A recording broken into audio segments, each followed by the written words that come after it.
nung unang araw ko, ang maririnig ko dyan sa mga yan, kakatakot yung mata.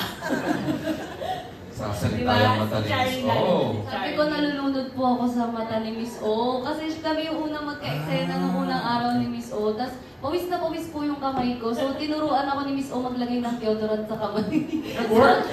Sabi niya, anak, ito yung bibilin mo. Tapos ilalagay mo to. Ganyan din ako nung bata, kabang-kaba din ako.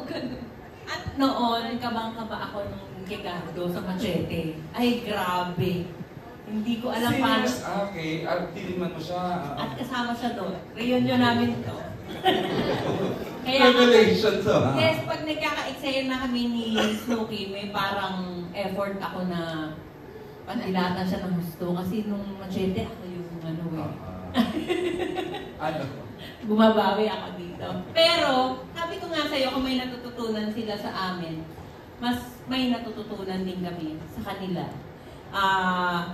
Yung kaba nila sa akin, I will make sure na susunod na eksena, wala na yun. Ganon. Madidinig na nila yung tawa ko na malakas, ganyan. Tapos lagi kong sinasabihan sila na huwag kayong mahiyang mamulot ng acting sa mga seniors. Kasi yun din ang ginagawa ko sa mga kagaya nung, kung pwede kong manggitin, yung mga broca babies na nakatrabaho ko, si Kuya Ipe, si Bembol. At, kinikwento kay Ilis na kwento ko, no? Yung tingin na tatlong gano'n. Sabi ko, yan, napulot ko yan, di Kuya Ipe. Turo ni Broca. So parang, yung turo ni Broca, makukuha mo na rin. Parang na rin naturuan niya. So hindi nakakahiya na, ito, nakuha ko kay John Lloyd Gusto, yung iyak na nakatingin sa taas. Yung parang nakikiusap sa Diyos. Yung gano'n. Sinasabi ko sa kanila, yun, napulot ko yun sa mga mas bata sa akin. So, si Elise, ang ganda ng nakikita ko sa batang to kasi pwede siyang bida kontra bida. At ang sarap niyang paglaruan kasi pwede mong kawawain, pwede din naman siya yung mga ngawawa, di ba? Si Charlie, pinatunayan niya sa akin kung bakit siya best actress nung MMFF. Kasi nung nanalo siya, sino yun? Sino Charlie dito? Ganon yung mga reaction. So, nung naka-work ko na siya, ay kaya pala.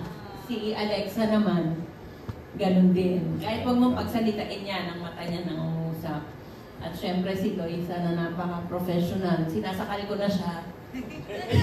Sinasakal ko. Yung ulo niya, kung nasan yung ulo niya is puro bato-bato kasi nicho na yung kasunod eh.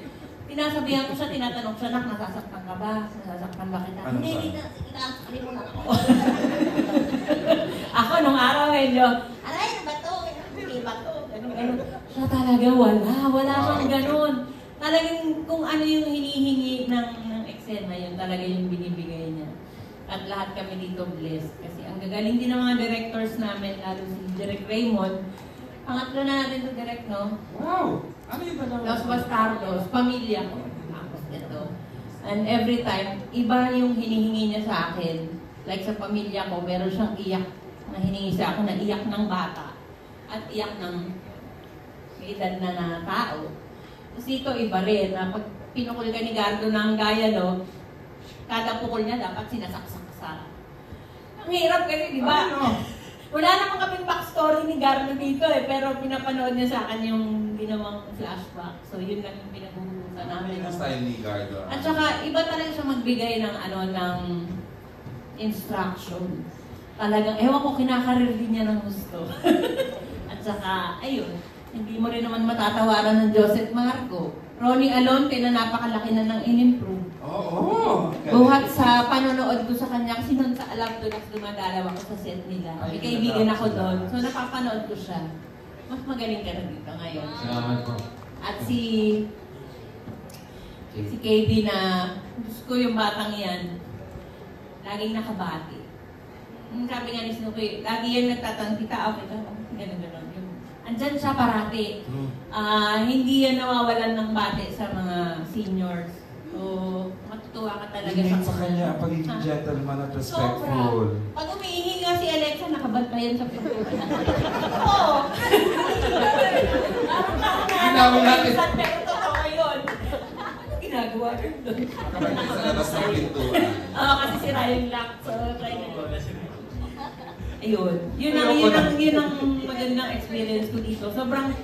Sa maiksing panahon na pamahal sila lahat sa akin. Siyempre si Joseph Marco, ang tagal namin magkasama niyan sa probinsyano. As in, naging parang magkapatid na kami doon, no? Kasi nakalaking kayo na. Pati ano niya, nakita ko na. Kamusta po? Nakikita naman kasi nila sa akin. Tingnan ko naman, syempre. Hindi ka nasa lakin. Sana all. Oo, pero walang mali Project sa ka. yun. Siyempre, parang mahal ko yan. Kasi naka-Hanford siya nun eh. Ay, hindi. Okay. Any reaction?